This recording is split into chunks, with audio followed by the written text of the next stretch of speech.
야고보서는 그 내용을 보면 공동서신이다, 또 목회서신이다, 이렇게 할 수가 있습니다. 야고보가 한 30년 동안 목회를 했어요.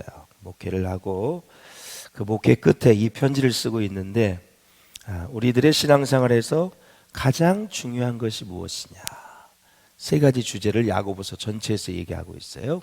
하나는 시험, 두 번째는 기도, 세 번째는 가치관에 대해서 얘기하고 있어요. 지금 우리가 첫날부터 계속 시험에 대해서 같이 은혜를 나누고 있습니다. 일단 시험에 대한 설교를 한다는 것은 시험을 이기라는 거예요? 시험에서 지라는 거예요? 이기라는 거죠. 이길 수 있도록 여러분을 돕기 위해서 설교를 하는 거예요. 시험에 대한 설교를 할 때 내가 더 시험에 깊이 빠진다면 여러분 설교를 들을 필요가 없죠. 시험에서 이길 수 있기를 주의 이름으로 축원합니다. 이기셔야 돼요. 우리는 이런 생각을 할 때가 있습니다. 어째서 나는 이렇게 힘겹게 살아야만 될까?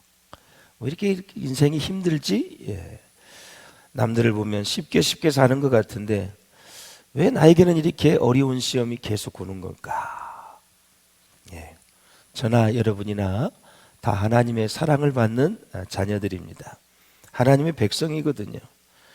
자, 그럼에도 불구하고 정신적으로나 육체적으로 여러 가지 어려움이 우리 가운데 찾아오게 됩니다. 자, 우리 인생을 보면 때로는 말씀이 믿어지기도 하고 때로는 그렇지 않을 때가 많이 있어요. 즐거울 때가 있고 또 즐겁지 못할 때가 신앙생활이 또 있거든요. 다 사이클이 있어요. 열정도 그렇고 사랑도 그렇고 신앙생활 모든 것이 다 사이클이 있다라는 거죠. 내려갈 때는 너무 안 내려가게 하는 것이 실력이고 올라갈 때는 너무 올라가서 자고하지 않는 것이 실력이고 언제든지 하나님 앞에 정말 감사를 드리고 그분을 의지하는 것이 축복이다라는 거죠. 그래서 생명은 곧 시련이다. 이게 무슨 얘기냐면 사람이 살아있기 때문에 시험이 오는 거거든요. 살아있기 때문에 시련이 오는 거예요. 시련. 죽은 사람은 아무 말이 없어요. 따귀를 때려도 꼬집어도 도끼를 갖다가 망치를 두들겨도 아무 응답이 없어요. 죽은 시체는 말이 없습니다.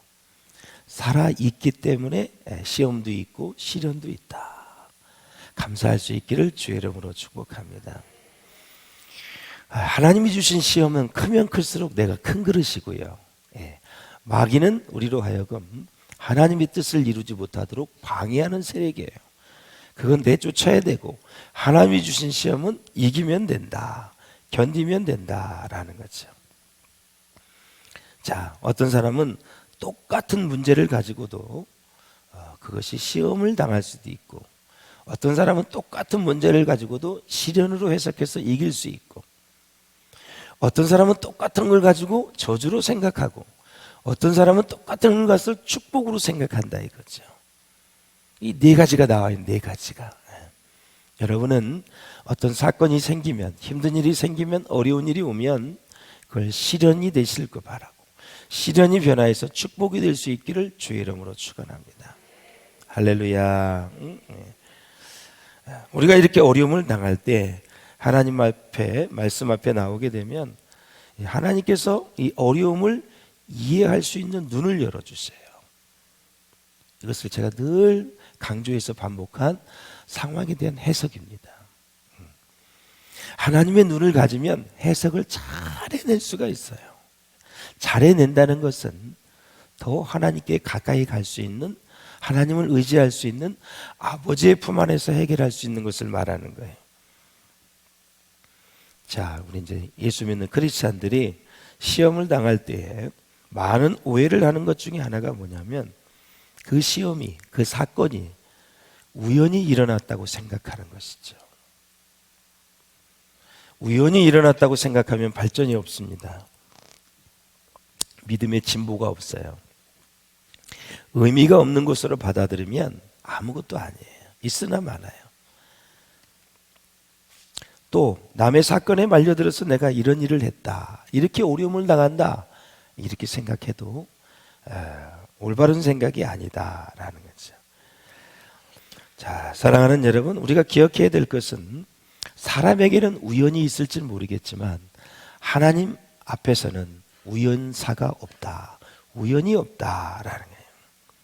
내가 겪는 그 사건, 그 시험, 거기에 하나님의 뜻이 있고 하나님의 계획이 있고 하나님의 확실한 경륜이 있다라는 사실이에요. 우선 그리스도인에게 찾아오는 어려움이 있는데 외부적인 어려움, 또 내면적인 어려움이 있어요. 주기도문에 보면 시험에 들게 하지 마옵시고 다만 악에서 구하옵소서. 그 시험은 내면적인 건, 악은 외부적인 것으로 오는 거예요. 그래서 내외적으로 오는 모든 시험과 악을 이길 수 있도록 하나님 도와달라는 게 주기도죠. 악에 빠지지 않게 하여 줘. 시험에 들지 않게 하여 주옵소서. 예. 그리스도인들이 당하는 외적으로 겪는 어려움은 크게 세 가지로 볼 수가 있어요. 첫째, 가난과 같은 물질적인 어려움. 두 번째, 육체의 질병이 찾아오는 경우.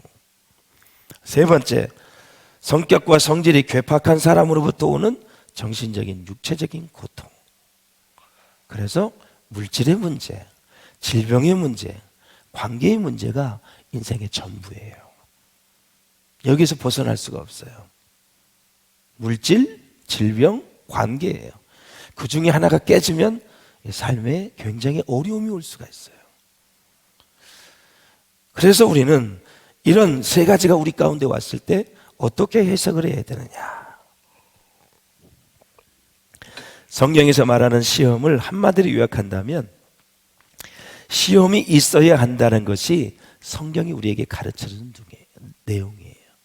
인간들의 마음은 시험이 없어야 된다고 생각을 하는 거고 하나님은 시험이 있어야 된다고 생각을 하는 사람.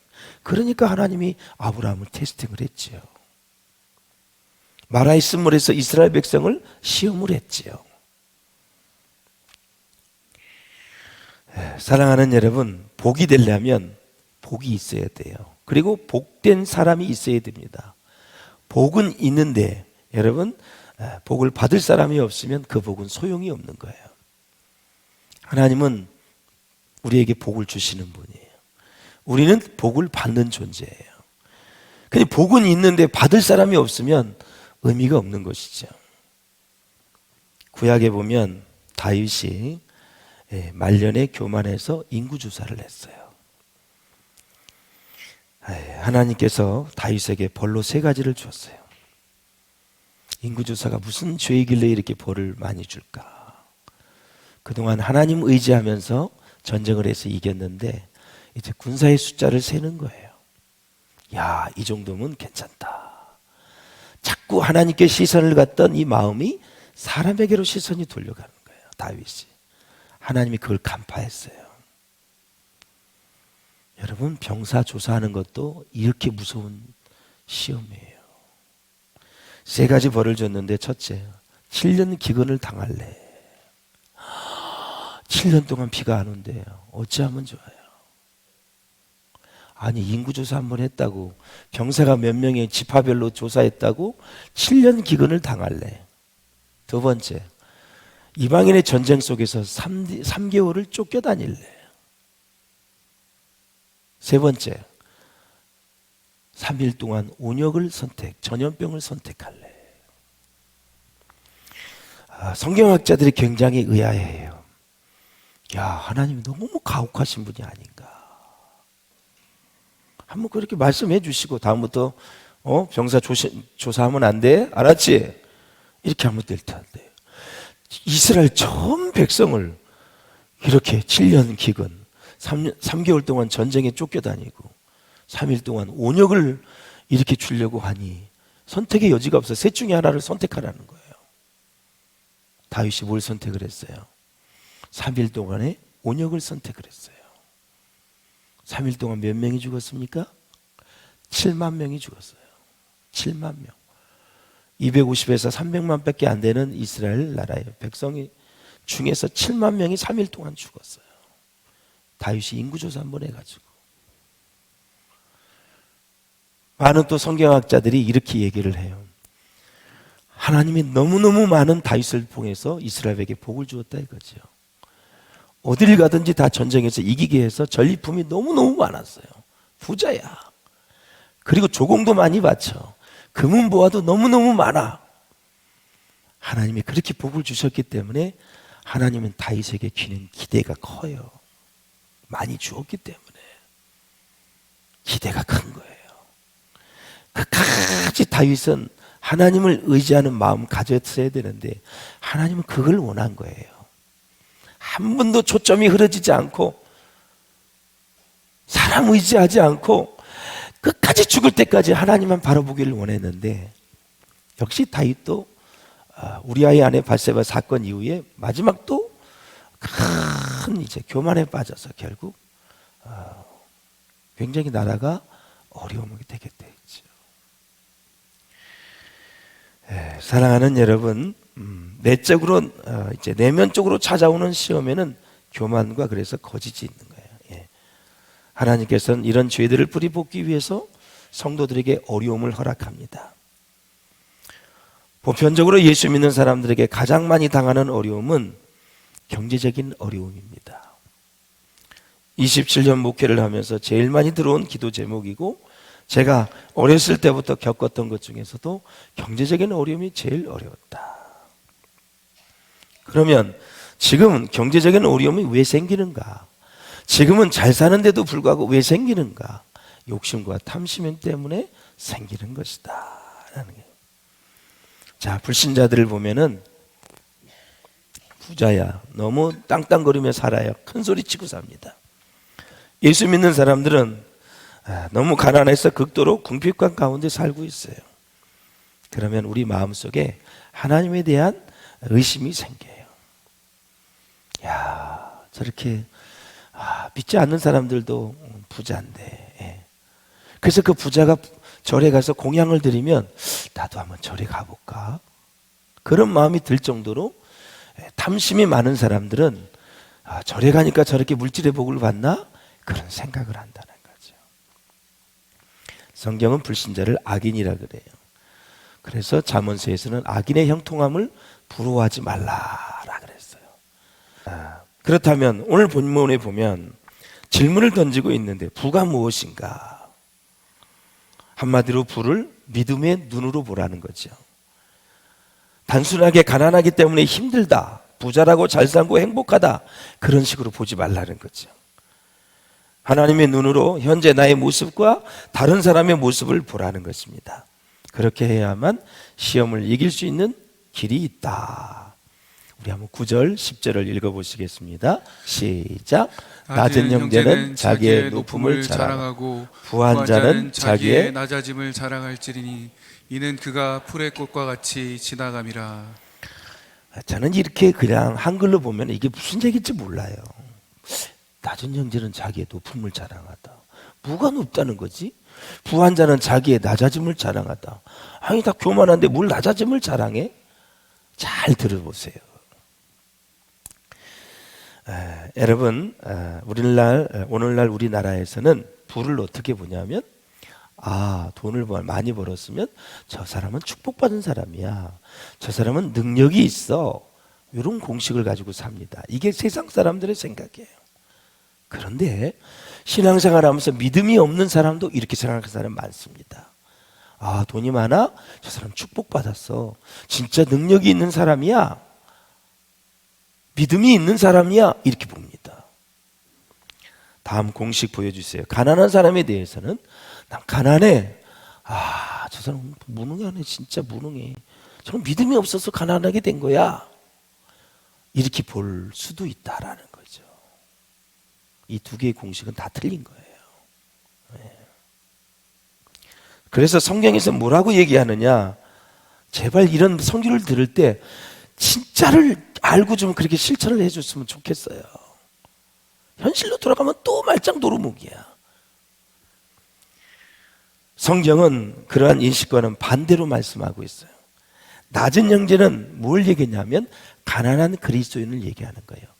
가난한 그리스도인들은 자기의 높은 것을 자랑하라. 그게 높은 게 뭐냐면, 내가 물질은 없지만 방 한 칸에 살지만 예수로 인해서 영적인 풍부함을 누리는 거예요. 구원받은 거, 감사하는 거, 성령 주신 거, 능력 주신 거, 기뻐하며 사는 거, 자족하며 사는 거, 만족하며 사는 거, 그리고 어떤 사람을 봐도 스트레스 받지 않고 내 생활에 자족하며 사는 영적인 부요함을 자랑하다. 자랑하다.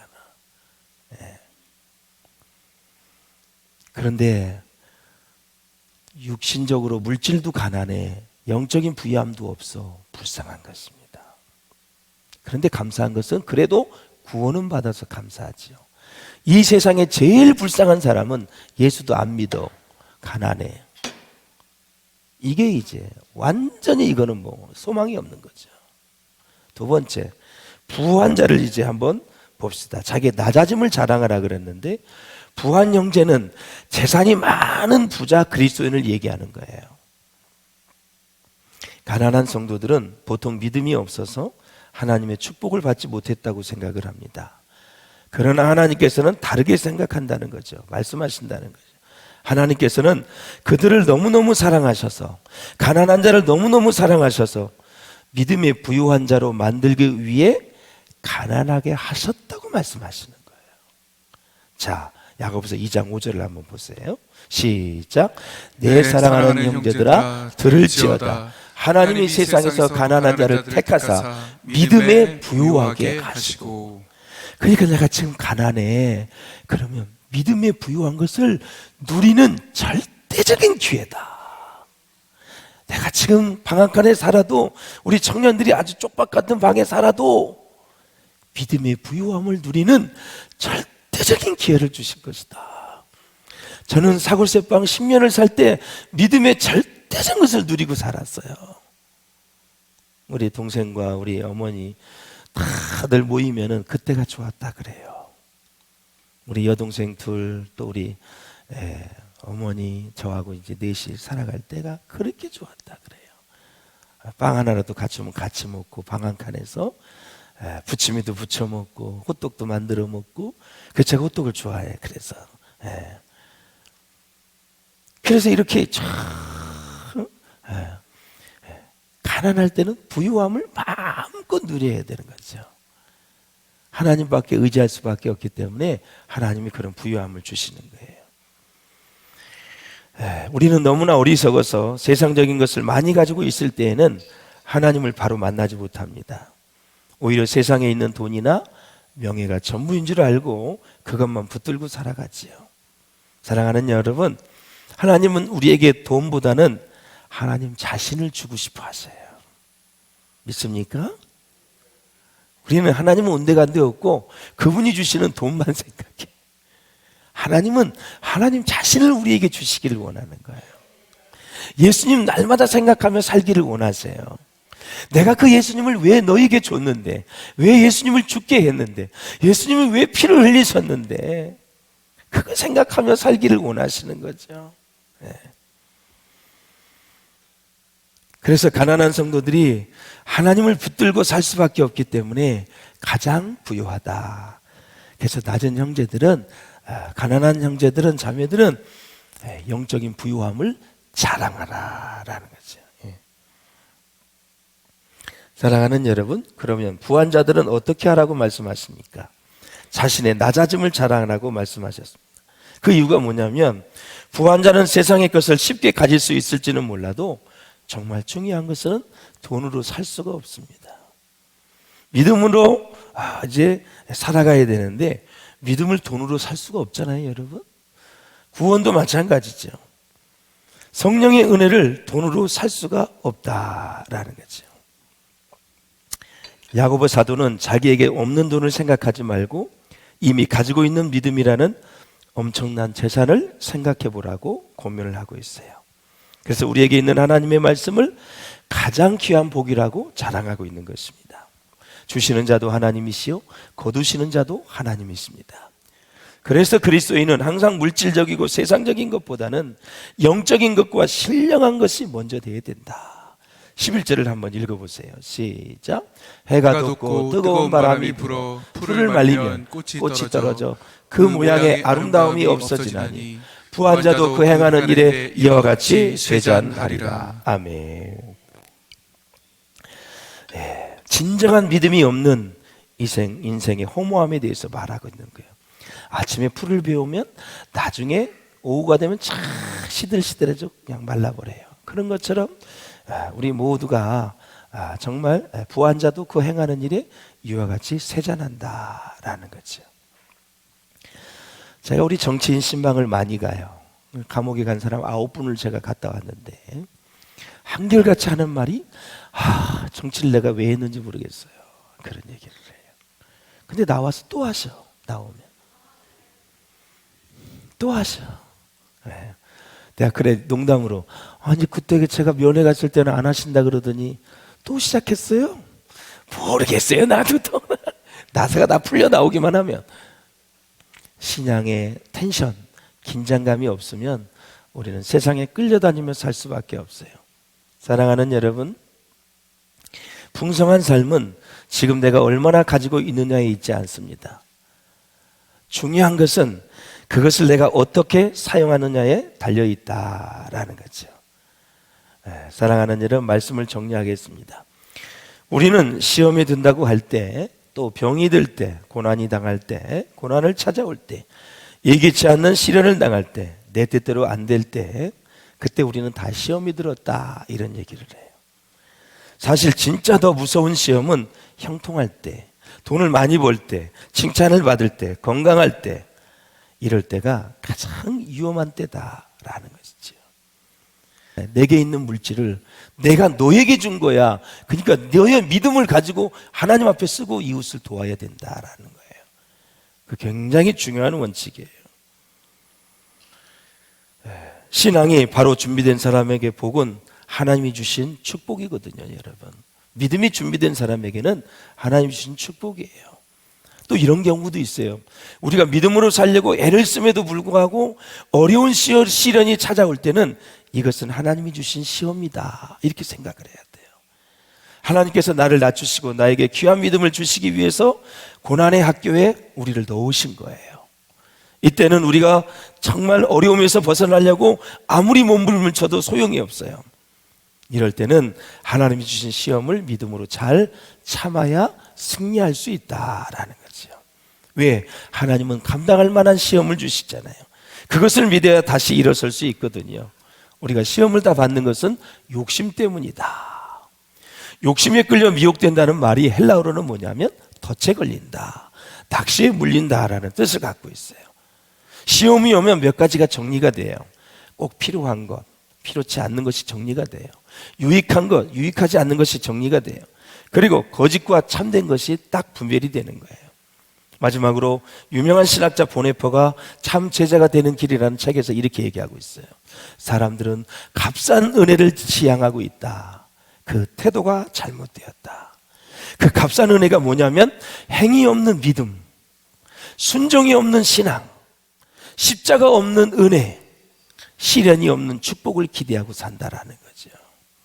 반드시 여러분 은혜를 받으려면 십자가를 통해서, 우리의 신앙은 순종을 통해서, 우리의 믿음은 행위를 통해서, 축복은 시련을 통해서 점검이 되어져야 그 축복을 값싸게 아니라 값비싸게 우리가 받을 수 있다라는 거죠. 할렐루야. 그래서 시련을 당할 때 하나님을 의지해서 받은 복음 아주 값이 비싼 것입니다. 그리고 그걸 빼앗기지 않습니다. 그리고 감사와 신앙의 깊이가 깊어지게 되어 있습니다. 시험이 올 때 잘 참아서 하나님의 복을 많이 받고 누리시는 저와 여러분 될 수 있기를 주의 이름으로 축원합니다.